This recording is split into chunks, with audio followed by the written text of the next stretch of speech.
Another setback many contractors face is when they try to grow too quickly. This goes hand in hand with the video that we made about delayed gratification. Those early years in business, you have to wear many hats, as we talked about being self-employed. The part that people don't understand is that period of time, that stress, is ultimately what's going to define you as a business owner, as a contractor, as an entrepreneur. The reason being is those hard times help you to develop the skills that you need to become better, develop the skills that you need to deal with stress, as well as the company culture and the environment you're going to build up your company. This environment is going to dictate how you respond to stress, how you respond to employees, how you hire employees, what qualities you look in those employees. So yes, the stress is part of it. And that can be very, very difficult, especially when you're living in it. When you're living with the stress, when you're living with the uncertainties, that can be very, very detrimental in the sense that if you don't know how to handle it, it all can go away just as quick as you built it. On the other side of the coin, on the other extreme, is trying to grow too quickly. And there's so many contractors who have experience in this, who have warned others, who actually use this as a reason why you shouldn't go into business. So many individuals come into business and they're trying to make the buck quick. Once again, especially when it comes to social media, this era of fast success doesn't help. This era of, hey, you can be rich overnight, doesn't produce quality entrepreneurs, doesn't produce quality members of society. Remember, fast money builds ego. Fast money builds ego. Slow success builds character. You want to remember that. Fast money builds ego. Slow success builds character. These are two very important parts to remember about going into business for yourself. Once again, we have two extremes. Delayed gratification. You understand you have to wait before something hits. And then the other end is fast. I apologize. So one side is very fast paced. You want to be quick overnight. The other is prolonged delayed gratification, or to the point where it stifles you, where you don't grow. Delayed gratification is right in the middle. So when we're talking to individuals and they say, oh man, I opened up my business, I had a 10-man crew, and then out of nowhere, the work dried up. I wasn't able to keep them. I had to fire a whole bunch of guys, and now they're scared to grow again. Scared, or they have that, once again, that limiting belief in their mind. Remember, limiting belief can be self-imposed or societal. The self-imposed one is, oh man, I don't want to fail again, so I'm going to put a cap on that. I'm not going to grow anymore. I'm not going to do more work because last time I did it, didn't end well. But a lot of people don't want to recognize that, hey, a lot of the times those limiting beliefs that are self-imposed is because you didn't have the knowledge or you didn't have the resources that you have today to actually make the decision work or in your favor. That's what a lot of people have to start recognizing. That delayed gratification, those self-limiting beliefs, all of that builds up who you are when it comes to growing your business.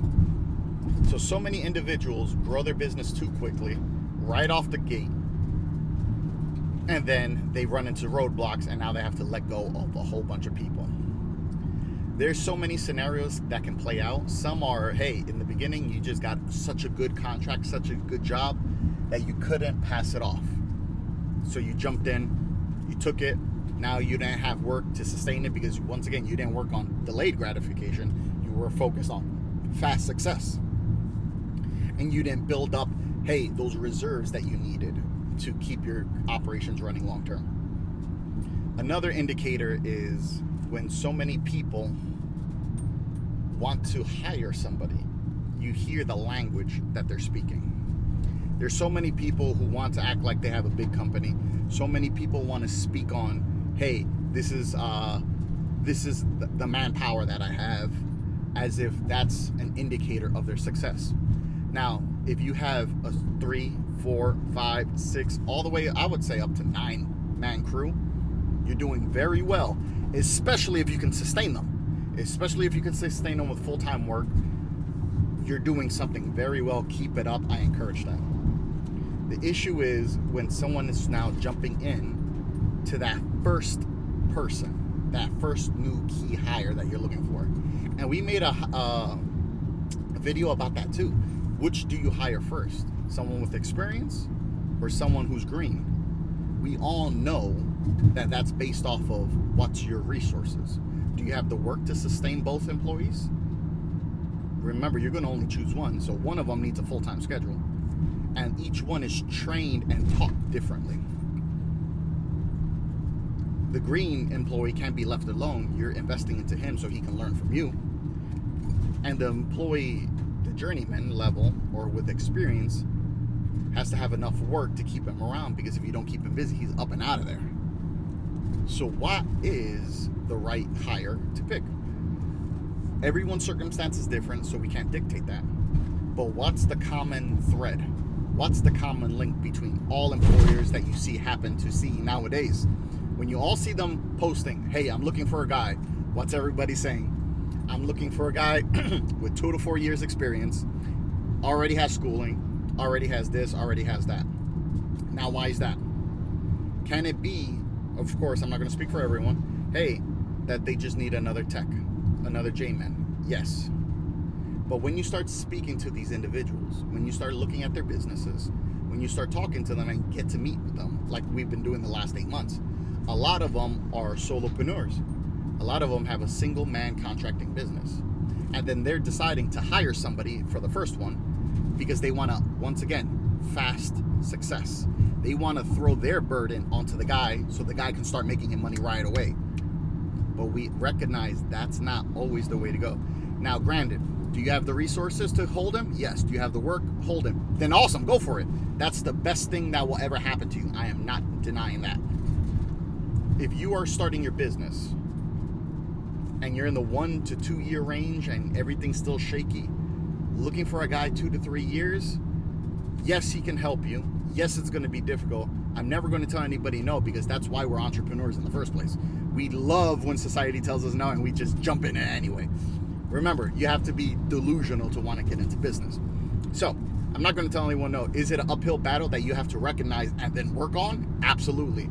So that's just a behemoth of what you have to tackle. So I'm very proud of you guys.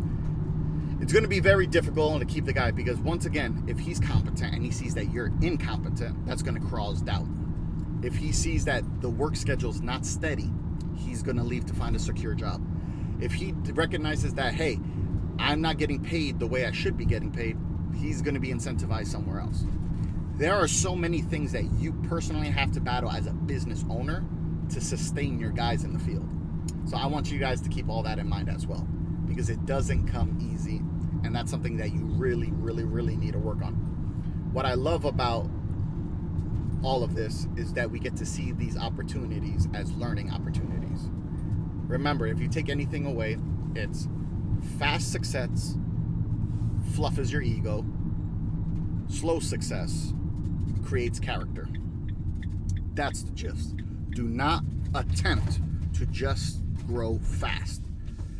Weigh the odds, make your calculations, see if it's in your favor, and then do everything you can to supply your team with everything they need and society.